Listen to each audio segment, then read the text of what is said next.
Jadikan seluruh aspek kehidupan saudara dan saya untuk menjadi sarana kesaksian, menghadirkan tanda-tanda kerajaan Allah, menyatakan keadilan, kebenaran.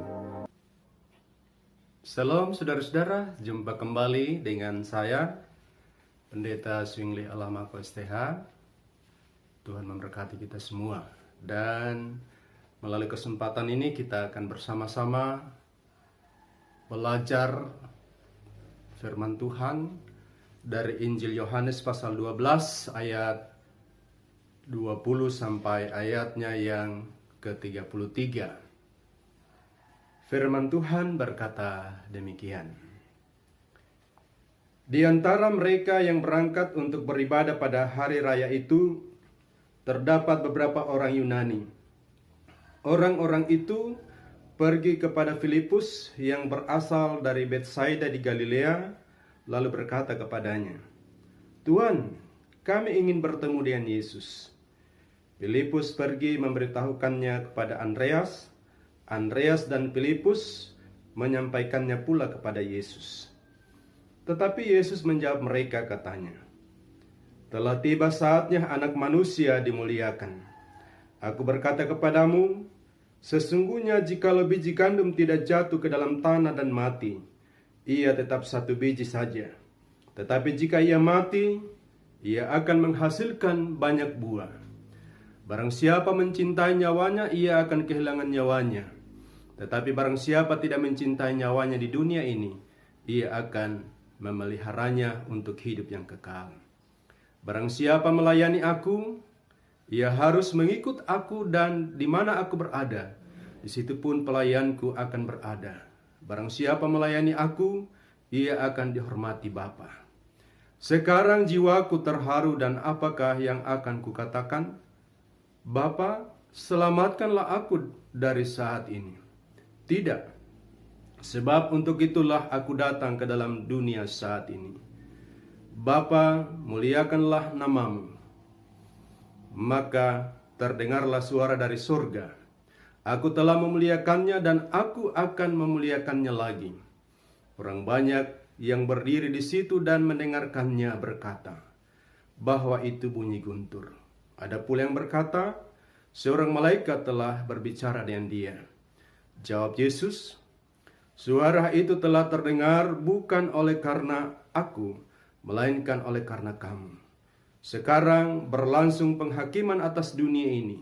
Sekarang juga penguasa dunia ini akan dilemparkan keluar. Dan aku, apabila aku ditinggikan dari bumi, aku akan menarik semua orang datang kepadaku." Ini dikatakannya untuk menyatakan bagaimana caranya ia akan mati. Sedemikian jauh pembacaan firman Tuhan. Yang berbahagia ialah mereka yang mendengarkan firman Allah dan yang memelihara di dalam kehidupannya.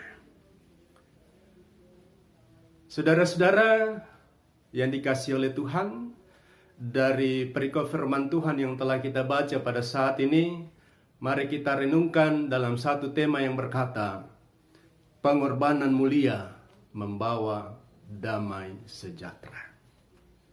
Nah, saudara-saudara yang dikasihi oleh Tuhan, akibat pemberontakan dan ketidaksetiaan manusia terhadap perintah Allah, hubungan Allah dengan manusia menjadi terputus. Hubungan yang semula adalah harmonis, tetapi menjadi terputus akibat manusia tidak taat kepada perintah Allah. Artinya manusia hidup terpisah dari Allah, terpisah dari sumber kehidupan itu sendiri. Manusia hidup di bawah kutuk dosa. Manusia berada pada permusuhan dengan Allah dan sesamanya. Nah, saudara-saudara yang dikasihi oleh Tuhan, bagaimana untuk memulihkan hubungan yang telah terputus ini? Apakah manusia dapat memulihkan hubungan yang telah terputus itu? Nah, saudara-saudara, sesungguhnya manusia tidak dapat berbuat apa-apa. Dosa manusia begitu berat, mereka terbuang dari kehidupan yang kekal. Dan yang dapat memulihkan itu semua hanyalah melalui Yesus Kristus. Karena pemulihan hubungan itu membutuhkan perjuangan dan pengorbanan yang sangat berat, yang sangat besar, dan manusia tidak mampu melakukan itu semua kecuali Allah. Hal itulah yang dilakukan oleh Allah melalui Yesus Kristus, yang mana pada saat ini kita sedang berada pada minggu-minggu sengsara, memperingati penderitaan Yesus menuju kayu salib demi keselamatan manusia. Dalam rangka pemulihan hubungan manusia dengan Allah dan sesamanya, Yesus harus menjalani jalan salib. Ia harus mengalami siksaan, mengalami derita, difitnah, dihina, diejek, bahkan diolok-olok. Diludahi, dimahkotai dengan mahkota duri. Dan akhirnya, ia harus mati di kayu salib. Nah, saudara-saudara yang dikasihi oleh Tuhan. Tuhan Yesus menyebut dirinya sebagai biji gandum yang jatuh ke tanah dan mati agar dapat menghasilkan buah yang melimpah. Sebagai putra Allah, ia belajar menjadi taat dalam penderitaan untuk menjadi pokok keselamatan bagi semua orang yang taat kepadanya. Ia bersedia taat untuk menjadi pokok keselamatan kekal untuk semua yang percaya kepadanya.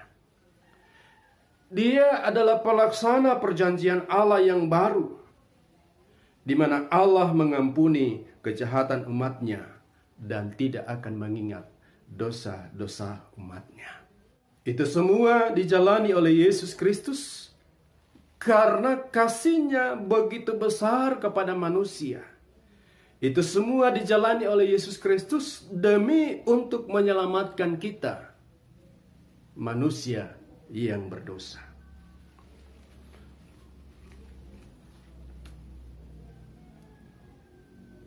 Itu semua dijalani oleh Yesus Kristus karena kasih-Nya kepada kita manusia yang berdosa. Ia jalani dalam ketaatan demi untuk menyelamatkan kita.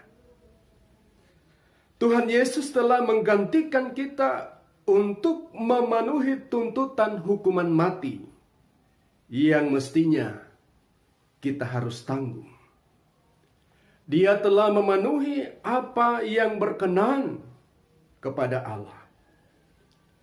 Dia telah mengerjakan secara sempurna apa yang mendatangkan damai sejahtera bagi kita umat manusia. Itu ia lakukan, ia nyatakan oleh karena kasih kemurahan-Nya kepada kita.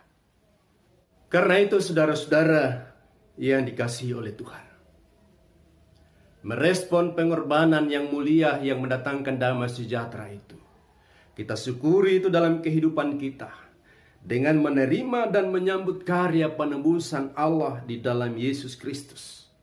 Mewujudkan dengan menyambut Dia menjadi Tuhan dan Juru Selamat, serta mempersembahkan diri dan seluruh hidup kita kepadanya.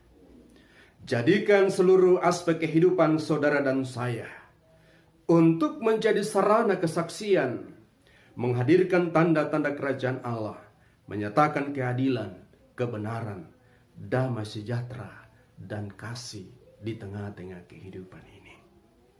Saudara-saudara, beriman pada Yesus Kristus berarti ada komitmen pribadi untuk mengikuti Dia, menaati semua ajarannya, serta berada di mana Dia ada. Mengikut Yesus itu berarti kita menyangkal diri dan memikul salib. Demikian firman Tuhan. Terpujilah Allah sumber kehidupan kita. Haleluya. Amin.